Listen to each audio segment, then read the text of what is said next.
حضرات ذی وقار، یہ مہینہ جو طلوع ہوا یہ بھی قربانی کا مہینہ، اور جو مہینہ گزر گیا وہ بھی قربانی کا مہینہ۔ قربانی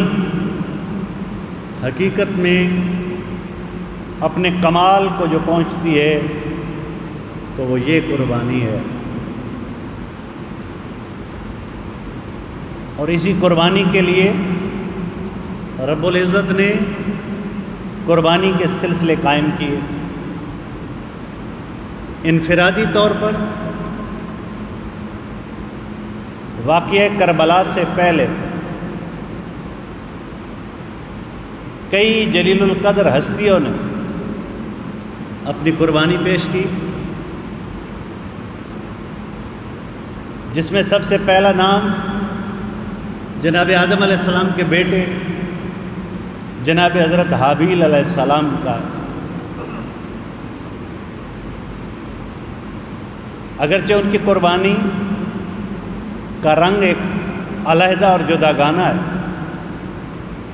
لیکن اس زمرے میں وہ آتے حق پر تھے، حق اور باطل کا فرق ظاہر کیا، اور پھر قربانی جناب حضرت ابراہیم خلیل اللہ علیہ السلام نے پیش کی کہ جب تنہا نمرود کے مقابلے میں نکلے، اور نمرود کی فوج نے آپ کو اٹھا کر جلتی ہوئی آگ کے اندر ڈال دیا۔ جبریل امی سے بھی لب نہیں کھولے اور فرمایا کہ میرا رب دیکھ رہا، شارق سے قریب ہے۔ اور پھر قربانی پیش کی جناب حضرت اسماعیل علیہ السلام نے، اور جناب اسماعیل علیہ السلام نے قربانی ایسی پیش کی کہ قربانی پیش کرنے کا حق ادا کر دیا۔ باپ بھی سرخرو ہو گیا، بیٹا بھی سرخرو ہو گیا، ماں بھی سرخرو ہو گئی، اور پھر اس قربانی کی برکتیں ملت خلیل میں جاری ہو گئیں، اور پھر نبی پاک صلی اللہ تعالی علیہ وآلہ وسلم نے جب قربانی کی تو پھر اس قربانی کو وہ مقام مل گیا۔ حضرات ذی وقار، قربانی کی اصل روح کو جو سمجھا تو حسین نے سمجھا، جو سمجھا تو شہیدان کربلا نے سمجھا، جو سمجھا تو خاندان رسول نے سمجھا۔ ستیزہ کار رہا ہے ازل سے تا امروز، چراغ مصطفی سے شرار بولہب۔ اور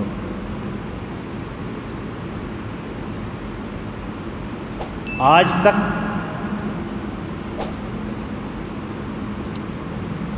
حسینیت اور یزیدیت آپس میں ٹکراؤ جاری ہے۔ حسین کوئی ہوتا ہے، کوئی نکلتا۔ جس طرح میں آپ کے سامنے یہ رکھ رہا ہوں سلسلے قربانیوں کے، جناب حضرت اسماعیل علیہ السلام کے بعد قربانی پیش کی جناب حضرت زکریا علیہ السلام، آرے کے ساتھ چر گئے۔ پھر قربانی پیش کی جناب حضرت یحییٰ علیہ السلام نے، جن کا سر آج بھی دمشق میں دفن ہے،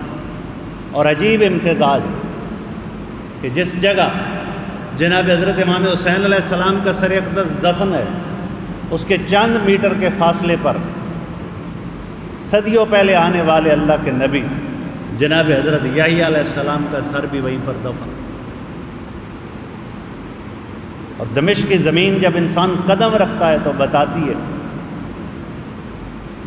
کہ خاندان رسول کے بیویوں، بچوں، عورتوں، جوانوں، شیر دلوں نے کس طرح قربانی پیش کی۔ حضرات ذی وقار، قربانیاں تو ہوتی رہی، بڑی بڑی جلیل القدر ہستیاں پیش کرتی رہی اپنے آپ کو، لیکن کسی کا بھی ذکر ان کی قربانی سے پہلے موجود نہیں ہے، کسی کا تذکرہ ہمیں ان کے اپنی جان کو پیش کرنے سے پہلے نظر نہیں آتا، لیکن وہ قربانی جو نواسۂ رسول نے، جو شہزادہ جنت نے، جو کربلا کے ان 72 مقدس نفوس نے پیش کی، وہ قربانی حضور سرور دو عالم صلی اللہ تعالیٰ علیہ وآلہ وسلم اپنی زوج محترمہ جناب حضرت ام سلمہ رضی اللہ تعالیٰ عنہ ان کو ارشاد فرماتے کہ میرے پاس ایک فرشتہ آیا اور اس فرشتے نے مجھے خبر دی کہ یا رسول اللہ، آپ کا یہ پیارا شہزادہ جس کے ساتھ آپ اتنا پیار کرتے ہیں کہ جس کی کوئی انتہا نہیں،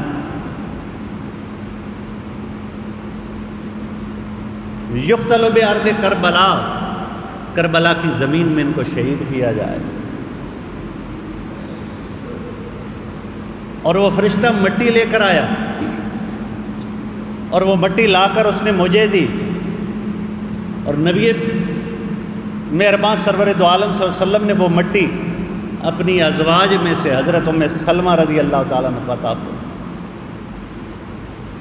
اب اس وقت حضور کی دوسری ازواج بھی موجود تھیں، لیکن علم نبوت دیکھ رہا تھا کہ اس وقت جب 61 ہجری کا زمانہ ہوگا، میری ازواج مطہرات میں سے، امہات المومنین میں سے جو اس وقت زندہ و حیات ہوگی تو وہ صرف حضرت ام سلمہ رضی اللہ تعالیٰ عنہ ہوگی۔ وہ مٹی لا کر نبی پاک صلی اللہ تعالیٰ علیہ وآلہ وسلم نے جناب حضرت ام سلمہ رضی اللہ تعالیٰ عنہ کو عطا فرمایا اور فرمایا کہ اے ام سلمہ، اس مٹی کو اپنے پاس رکھ لے، اور جس روز یہ مٹی سرخ ہو گئی، خون کے رنگ میں بدل گئی، سمجھ لینا میرا حسین میدان کربلا میں شہید ہو گئے۔ حضرات ذی وقار ابھی ننھے شہزادے ہیں، مدینہ کی گلیوں میں چلتے پھرتے ہیں،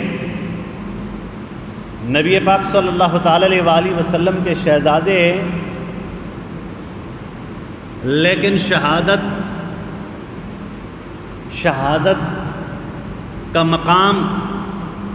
شہادت کی نشانی اپنی حیات طیبہ میں، ظاہری حیات طیبہ میں اپنی زوج محترمہ کو دے رہے۔ اور حضرات ذی وقار جناب حضرت علی کرم اللہ وجہ الکریم ایک موقع پر سفر میں نکلے، کربلا کے میدان سے گزرے، رک گئے، آنکھوں میں آنسو آ گئے، وہ منظر یاد آنے لگا، واقعہ نہیں ہوا، بیٹھ گئے، ساتھی بھی بیٹھ گئے، فرمانے لگے یہ وہ مقام ہے جہاں پر میرے حسین کا پڑاؤ لگے گا، میرے پیارے حسین کا قافلہ یہاں آ کر رک جائے اور پھر اس کے قافلے کی کونچیں کاٹ دی جائیں گی، اور پھر انہیں اس طرح اس میدان میں شہید کیا جائے۔ اور 10 محرم الحرام 61 ہجری کا وہ منظر جناب حضرت علی کرم اللہ وجہ الکریم کئی سال پہلے میدان کربلا میں کھڑے ہو کر اپنے ساتھیوں کو بتا رہے، اس لیے کہ نبی مہربان صلی اللہ علیہ وسلم نے ان کو سب کچھ بتا دیا۔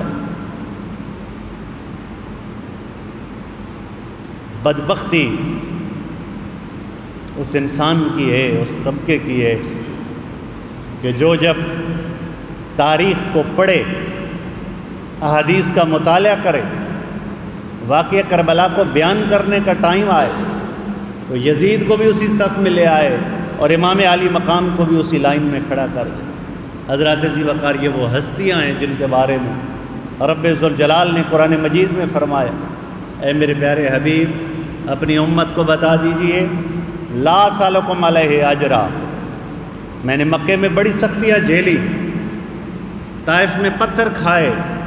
لو لعان ہوا، مکہ میں نہ جانے کیا کچھ کیا گیا، اور پھر جب ان سنگلاخ اور نوکیلے پتھریلے پہاڑوں سے مدینہ منورہ روانہ ہوئے، 750 کلومیٹر کا فاصلہ، وہ مشکلات و مصائب اور مکہ کے کافر قتل کرنے کے لیے گھر کا محاصرہ کیے بیٹھے، آقا دو جہاں صلی اللہ تعالی علیہ وآلہ وسلم کو رب فرما رہا ہے اے میرے پیارے حبیب ایک ایک چیز ان کو گن کے بتائی کہ میں نے جو کچھ بھی کیا نبوت کے اس پروسیس میں، پیریڈ میں، اپنی حیات طیبہ میں دین کی خاطر، دین کو نافذ کرنے کی خاطر، رب کے احکامات اور شریعت الہیہ کو نافذ کرنے کی خاطر، رب کا پیغام تم تک پہنچانے کی خاطر، اللہ رب العزت کے دین کو تم پر واضح کرنے کی خاطر جتنی بھی مصیبتیں مجھ پر آئیں اس کے بدلے میں کچھ بھی نہیں مانگتا تھا اس سے۔ اور یہ کون کہہ رہا ہے؟ رب فرما رہا، اور رب اپنے پیارے حبیب کے ذریعے کہلوا رہا، اور کہلوا بھی قرآن کی آیت کے ذریعے۔ قل اے میرے پیارے محبوب آپ فرما دیجئے ان کو لا سالکم علیہ اجرا، میں اس بار نبوت پر تم سے کوئی اجر نہیں مانگتا۔ حضرات ذی وقار لقد من اللہ علی المؤمنین اذ بعث فیہم رسول، رب فرماتا ہے کہ تمہارے محبوب کا تمہارے اندر آ جانا ہی میرا تم پر سب سے بڑا احسان ہے، ورنہ ان سے پہلے امتیں راتوں کو گناہ کرتے، صبح ماتھے پہ لکھا ہوتا، بدکاریاں کرتے، عذاب اللہ کہا جاتا، شکلیں بگڑ جاتی، پتھروں کی بارشیں ہو جاتی، اور رسول اللہ کی امت حضرات جی ہر بندہ اپنے گریبان کے اندر جھانکے، کوئی اپنے نفس کے ساتھ جنگ نہیں کر رہا، کوئی تقوی کی راہوں پر چلنے کی وہ صحیح نہیں کر رہا کہ جس راستے پر پیارے عمر چلے، سالبہ بن عبد الرحمن چلے، طلحہ و زبیر چلے، پیارے صدیق چلے۔ حضرات عزیز ہمیں دین کی بڑی فکر ہے، نظاموں کی فکر ہے، ہمیں بڑی فکر ہے، لیکن حضرات عزیز وقار ہم کبھی سوچتے نہیں۔ اللہ تعالیٰ نے فرمایا ان الارض یرثها عبادی الصالحون، یہ زمین، یہ کائنات ارضی، اس کی وراثت میں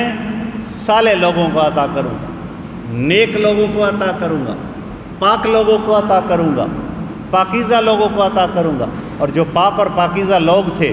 جن کے بارے میں سرٹیفکیٹ اور سند رب ذوالجلال کے پیارے حبیب نے عطا فرمائی کہ خیر القرون کرنی ثم الذین یلونہم ثم الذین یلونہم، یہ صدیاں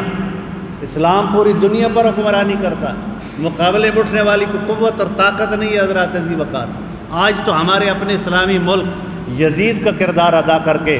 یزید کے ساتھ کھڑے ہوتے چلے جا رہے۔ ہمارے امارات کی تمام سٹیٹ نے کیا اسرائیل کو تسلیم نہیں کر لیا؟ حضرات عزیز وقار کیا اس وقت دنیا کا یزید وقت سب سے بڑا اسرائیل نہیں ہے، جس کی کوکھ سے قادیانی جنم لے رہے، جس کی کوکھ سے مدعیان نبوت جنم لے رہے، اور اس کی پشت پر کھڑا ہوا کیا یزید وقت امریکہ نہیں ہے؟ بچتے چلے جا رہے، ملکوں کو لیں تب، اور اگر اپنے ملک میں چلے آئیں اپنے حکمرانوں کو لیں تب، نیچے چلے آئیں اپنے آس پاس دیکھیں تب، اور اپنے گریبان کے اندر جھانکے۔ حضرات عزیز وقار کہاں قربانی جناب حضرت حابیل علیہ السلام کی؟ بھائی کے ساتھ جھگڑا کیا ہوا؟ قربانی پیش کی، قربانی قبول ہو گئی حابیل کی، قابیل حابیل کا جھگڑا ہو گیا۔ جناب حضرت ابراہیم علیہ السلام، ان جیسا ایمان کون لا سکتا ہے مثل خلیل؟ جبریل بھی آئے امتحان لینے کے لیے اور سرٹیفکیٹ پاس کا دے کر رب کی بارگاہ میں چلے گئے، مالک واقعی جس کو تو نے خلیل بنایا وہ تیرا خلیل ہے، واقعی وہ خلیل ہے۔ اور جناب حضرت اسماعیل علیہ السلام قربانی پیش کی، قربان جائے اللہ کے نام پر۔ باپ نے کہا، رب نے گردن مانگی ہے، اے میرے لخت جگر تیری، تو جناب حضرت اسماعیل علیہ السلام فرماتے یا بطفل ماتو عمر ستجدنی انشاءاللہ میرا صابری، ابا جان جو رب نے آپ کو حکم دیا ہے کر گزری، آپ مجھے صبر کرنے والا پائیں گے۔ اور دنیا نے دیکھا کہ اسماعیل ثابت قدم بھی ہے، صابر بھی ہے، ابراہیم ثابت قدم بھی ہے، صابر بھی ہے، ہاجرہ ثابت قدم بھی ہیں اور صابرہ بھی ہیں۔ آج نہ ہم میں صبر ہے، نہ ہم میں ثابت قدمی ہے، نہ استقلال ہے، نہ پامردی ہے، نہ جرت ہے، نہ غیرت ہے۔ حضرات ذی وقار واقعہ کربلا جو شہادتیں آتے آتے امام عالی مقام کی ذات میں سمٹ آئیں، حضرات ذی وقار یہ وہ شہادت ہے جس شہادت کے پروف کے لیے لوگوں کو، علماء کو ثبوت اور دلیلیں دینا پڑتی ہے۔ 95% اس طرف چلے جاتے ہیں، لیکن حضرات ذی وقار جو واقعہ کربلا اور شہادت امام عالی مقام کی روح ہے اس کی ہمیں ضرورت ہے، ہماری نسلوں کو ضرورت ہے، ہماری اولادوں کو ضرورت ہے۔ قربانی کیا ہوتی رہی انبیاء کے سلسلوں میں، اور کیا قربانی پیش کی امام حسین علیہ السلام نے، اور کیوں قربانی پیش کی، ہمیں اس کے ثبوت دینے میں، اس کو ثابت کرنے میں اپنی زندگیاں کھپانا پڑ گئی، اس لیے کہ منافق ذوالخویسرہ کی اولاد، گستاخان آل بیت، گستاخان نبوت، یہ قیامت تک سب سلسلوں نے باقی رہنا ہے حضرات ذی وقار۔ لیکن اصل چیز وہ قربانی کی روح ہے کہ جس کے لیے امام عالی مقام میدان کربلا میں نکلے، اور جو حضور نبی پاک صلی اللہ علیہ وسلم نے اپنی حیات طیبہ میں خوشخبری اور سیرہ اور اعزاز دے دیا۔ قربانی سب سے بڑی اپنی جان کی قربانی ہوتی ہے، اور جو قربانی خون رسول نے میدان کربلا میں پیش کی، لیکن کسی موقع پر وہ آقا دو جہاں صلی اللہ علیہ وسلم جن کو اپنے حسین سے سب سے زیادہ پیار ہے، شبیہ رسول ہے، شبیہ علی ہے، حضور فرماتے ہیں یہ دونوں دنیا میں ریحان عیہ، میرے دونوں پھول ہیں دنیا میں، من الجنہ، جنت کے۔ اور فرمایا کہ حسین مجھ سے، میں حسین سے، اور فرمایا کہ یہ دونوں جنت کے شہزادے ہیں، جس نے ان کو عزیت دی اس نے مجھے عزیت دی۔ ایک روز جناب خاتون جنت مائی فاطمہ الزہرا رضی اللہ تعالی عنہ، نبی پاک صلی اللہ علیہ وسلم آرام فرمائے، آواز آئی رونے کی جناب امام حسین علیہ السلام کی۔ آقا دو جہاں صلی اللہ علیہ وسلم اپنے بستر اقدس سے اٹھے اور اس طرف چلے گئے جہاں شہزادہ جنت رو رہے تھے۔ تو آقا دو جہاں صلی اللہ علیہ وسلم کے الفاظ کیا تھے کہ بقاؤہ یوزینی، سن لو میرا حسین وہ ہے کہ جس کا رونا بچپنے میں بچے روتے، حضرات ذی وقار جہاں دنیا کے بچے روتے، کسی اور بچے کے بارے میں نبی پاک صلی اللہ علیہ وسلم کا یہ جملہ نہیں، لیکن حسین علیہ السلام کے بارے میں یہ جملہ ہے کہ بقاؤ یوزینی، بیٹی حسین کا رونا بھی مجھے اذیت دیتا ہے، تکلیف دیتا ہے۔ اس حسین کے بارے میں جبریل امین آ کر بتائیں کہ بے دردی کے ساتھ کربلا کے میدان میں ان کو شہید کیا جائے گا اور آپ کا لخت جگر شہید ہوگا۔ حضرات ذی وقار حضور جانتے تھے کہ میرا حسین صرف شہید نہیں ہوگا، صرف اس کو قتل نہیں کیا جائے گا، صرف یہ میدان کربلا میں مرنے مارنے کا منظر نہیں ہے، اس کے پیچھے کوئی وجہ ہے، کوئی علت ہے، کوئی سبب ہے کہ میری امت پر وہ کڑا وقت ہوگا، میری امت اس موڑ میں داخل ہو چکی ہوگی کہ اگر یہ قربانی نہ پیش کی جائے تو شریعت مسخ ہوتی ہے، اگر یہ قربانی نہ پیش کی جائے حلال و حرام کا تصور مٹتا ہے، اگر یہ قربانی نہ پیش کی جائے تو پھر رب ذوالجلال کے احکامات ان کی کوئی وقت باقی نہیں رہتی۔ حضرات اگر حسین میدان کارزار کے اندر کربلا کے میدان میں نہ نکلتے حضرات تو آج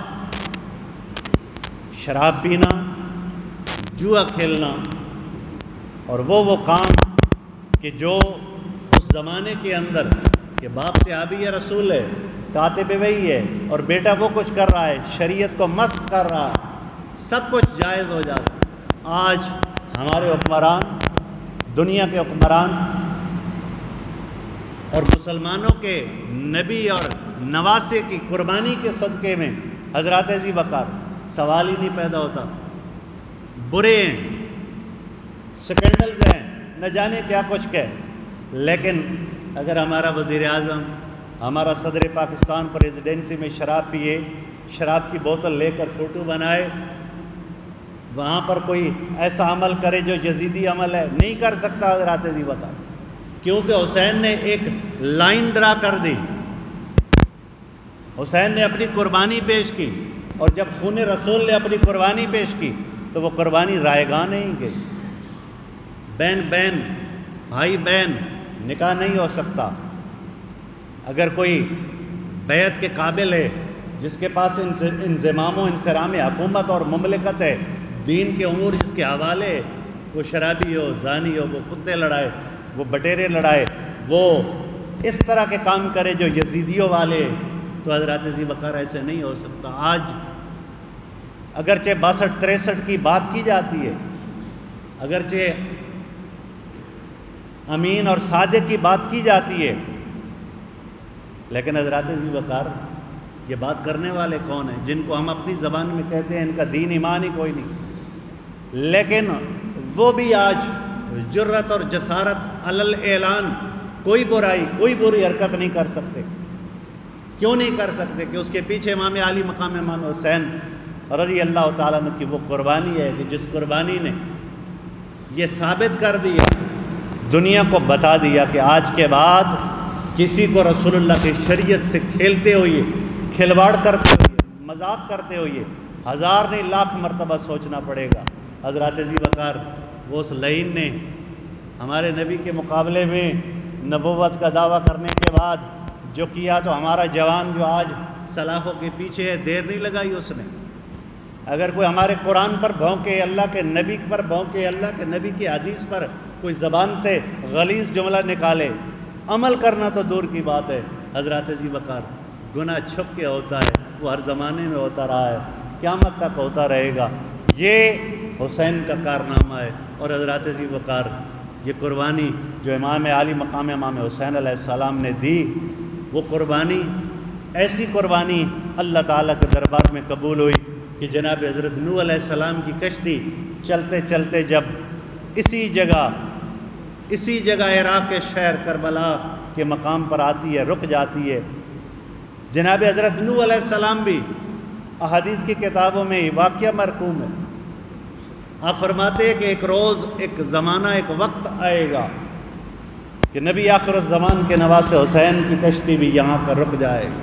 اور وہ کشتی آل بیت نبوت کی ہوگی، اور حسین ایک ایک کو اس اہل بیت کی کشتی میں بٹھا کر جو دنیا کے اندر طوفان بدتمیزی برپا ہوگا اس سے بچا کر اس اہل بیت کی کشتی میں بٹھا رہے ہوں گے۔ جناب نوح علیہ السلام نے بھی، باقی ہر طرف طوفان آ گیا، صرف 81 افراد جو چن کر آپ کے صحابی، آپ کو ماننے والے، آپ کا ساتھ دینے والے وہ ساتھ رہے، اور ادھر 72 افراد تھے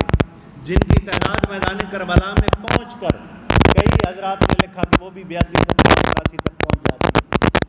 ایک مماثلت قافلہ حسین کو جناب نوح علیہ السلام کی اس کشتی سے بھی بنتی ہے، اور ساری امت، ساری نسل انسانیت ان 81 افراد کے اولاد میں سے۔ اسی لیے آدم علیہ السلام کے بعد نوح ثانی جناب حضرت نوح علیہ السلام کو کہا جاتا ہے آدم ثانی۔ حضرات ذی وقار جناب امام علی مقام امام حسین علیہ السلام میدان کربلا کے اندر جو قربانی پیش کرتے ہیں، اس کے عملی مظاہرے، عملی نمونے جناب سید دو عالم صلی اللہ علیہ وسلم مدینۃ الرسول میں سالوں پہلے دیر چکے، جناب علی کرم اللہ وجہ الکریم بتا چکے۔ اب امام علی مقام کی اپنی باری آتی ہے، آپ بھی جب اس مقام پر پہنچتے ہیں تو امام علی مقام امام حسین علیہ السلام اپنے قافلے کو روک لیتے ہیں، اور روکنے کے بعد پوچھتے ہیں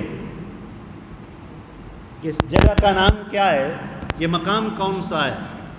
تو بتایا جاتا ہے طف، یہ طف کا مقام ہے۔ آپ نے وہ منظر دیکھ کر پہچان لیا، اپنے مقتل کی خوشبو سونگھ لی۔ آپ نے فرمایا لا بل ارض القرب بل بلا، نہیں، بلکہ یہ جگہ کرب اور بلا والی زمین ہے، یہاں کرب اترے گا، یہاں بلائیں نازل ہوں گی، اور وہ کرب اور بلائیں دیکھ رہے تھے جناب امام علی مقام امام حسین علیہ السلام۔ اور پھر امت کو، دنیا انسانیت کو بتا دیا کہ رگوں میں خون رسول ہو تو پھر جو قربانی پیارے ابراہیم نے کی، اور جس پر پچھلے مہینے میں سینکڑوں نہیں، ہزاروں نہیں، لاکھوں نہیں، کروڑوں قربانیاں کی گئی، اس کا مقصد یہ تھا کہ جب یہ وقت آئے تو پھر پیچھے نہیں ہٹنا، پھر اپنی جان کی قربانی، سر دھڑ کی بازی لگا کر میدان عمل میں نکل آنا۔ حضرات ذی وقار، آج اگر باپ بیٹے کے مقابلے میں آ جائے، بیٹا پامالی شریعت کی نہیں کرنی، نماز پڑھنی ہے، دین کے راستے پر چلنا ہے، حق بولنا ہے، تو حضرات ذی وقار کسی کو کچھ کرنے کی ضرورت باقی نہ رہے۔ شاگرد کے مقابلے میں استاد آ جائے، رعایا کے مقابلے میں حکمران وقت آ جائیں، قوانین آ جائیں،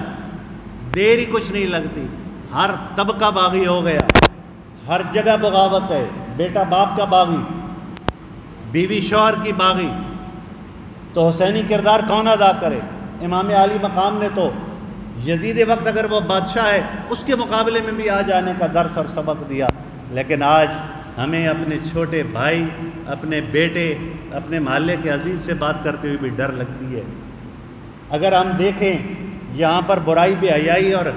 نہ جانے کیا کچھ سلسلے حضرات ذی وقار، اللہ ماشاء اللہ کوئی مرد حر، مرد آہن ایسا ہوتا ہے جو جرت کے ساتھ میدان عمل میں نکلتا ہے۔ حسین کی قربانی کی اصل روح یہ ہے، واقعہ کربلا، میدان کربلا میں کس رنگ میں بپا ہوتا ہے، اور شہید کربلا کس طرح